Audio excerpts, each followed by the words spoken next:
এবারে দেশের বিভিন্ন জায়গার আরো কিছু খবর নিয়ে রয়েছে ডেস্ক রিপোর্ট। বাংলাদেশকে নিয়ে গভীর চক্রান্ত করা হচ্ছে বলে মন্তব্য করেছেন বিএনপির চেয়ারপারসনের উপদেষ্টা জহিরুল হক শাহজাদা মিয়া। ফরিদপুরের সদরপুরে ওয়াজ মাহফিল অনুষ্ঠানে প্রধান অতিথির বক্তব্যে তিনি একথা বলেন। বিএনপির ভারপ্রাপ্ত চেয়ারম্যান তারেক রহমানের পক্ষ থেকে কৃষকদের প্রশিক্ষণ ও কৃষি উপকরণ বিতরণ করা হয়েছে হবিগঞ্জে। সদর উপজেলার লোকরা ইউনিয়নে এতে উপস্থিত ছিলেন যুক্তরাজ্য যুব দলের সাংগঠনিক সম্পাদক সালেহ আহমেদ। সাংবাদিকদের আর্থিক সুরক্ষা ও কল্যাণে করণীয় শীর্ষক মত বিনিময় সভা হয়েছে যশোরে। দুপুরে সার্কিট হাউসে এতে উপস্থিত ছিলেন বাংলাদেশ সাংবাদিক কল্যাণ ট্রাস্টের ব্যবস্থাপনা পরিচালক মোহাম্মদ আব্দুল্লাহ।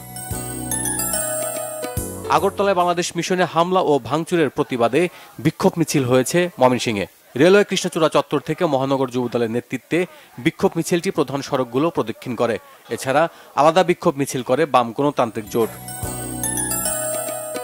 21শে আগস্ট গ্রেনেড হামলা মামলায় বিএনপির ভারপ্রাপ্ত চেয়ারম্যান তারেক রহমান খালাস পাওয়ায় আনন্দ মিছিল হয়েছে সাতক্ষীরায়। পাটকেল ঘাটা হাই স্কুল মাঠ থেকে মিছিলটি বের হয়ে প্রধান সড়কগুলো প্রদক্ষিণ করে। ইসকন ও ভারতীয় চ্যানেলের সম্প্রচার বন্ধ সহ 4 দফা দাবিতে খুলনায় সংবাদ সম্মেলন করেছে হেফাজত ইসলাম। সকালে স্থানীয় প্রেস ক্লাবে এতে উপস্থিত ছিলেন সংগঠনের জেলা সেক্রেটারি মুফতি গোলামুর রহমান। সকল ধর্মাবলম্বীদের নিয়ে সম্প্রীতি শোভাযাত্রা ও সমাবেশ হয়েছে টাঙ্গাইলে। সদর হেলিপ্যাড চত্বর থেকে একটি শোভাযাত্রা বের করে জেলা পুলিশ। উপস্থিত ছিলেন পুলিশ সুপার সাইফুল ইসলাম শান্ত। বাংলা ভিশনের পবিত্র কোরআনের আলো প্রতিযোগিতার অডিশন হয়েছে চাঁদপুরে। শহরের মাদ্রাসাতুল কোরআন আল ইসলামিয়ায় এতে অংশ নেন 55 জন প্রতিযোগী।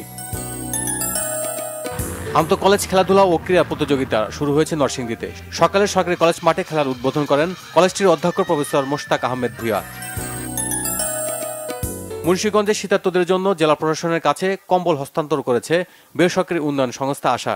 এ সময় উপস্থিত ছিলেন জেলা প্রশাসক ফাতেমাতুল জান্নাত।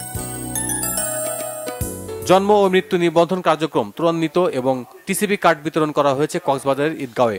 জালালাবাদ ইউনিয়নে এতে উপস্থিত ছিলেন উপজেলা নির্বাহী অফিসার। ছাত্র জনতার আন্দোলনে গুলি চালানোর সাবেক ইউপি চেয়ারম্যানকে গ্রেপ্তারের দাবিতে মানববন্ধন ও বিক্ষোভ মিছিল হয়েছে সাভারে। রুস্তমপুর উচ্চ বিদ্যালয়ের সামনে এই কর্মসূচিতে অংশ নেন স্থানীয়রা। গ্রামীণ ঐতিহ্য ধরে রাখতে ঘোড়দৌড় প্রতিযোগিতা হয়েছে ঠাকুরগাঁয়ে। সদরের ফারাবাড়ি এতিমখানা মাঠে প্রতিযোগিতাটির আয়োজন করে সদর উপজেলার Akcha union BNP. Bangla vision news desk.